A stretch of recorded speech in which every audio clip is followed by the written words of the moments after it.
Today I will be showing you how to verify a card account. To begin, create an account on Card by signing up with your preferred email address. Make sure to use an active email account that you can easily access, since this is where the verification message will be sent. Once your account is created, open the Gmail account associated with your card signup. Check your inbox for a verification email from Card. If you don't see it right away, be sure to also check your spam or promotions folder. After locating the verification email, open it and click on the verification link inside the message. This step confirms that the email address belongs to you and activates your account.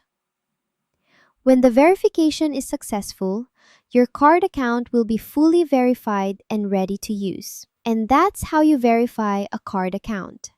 Thank you for watching.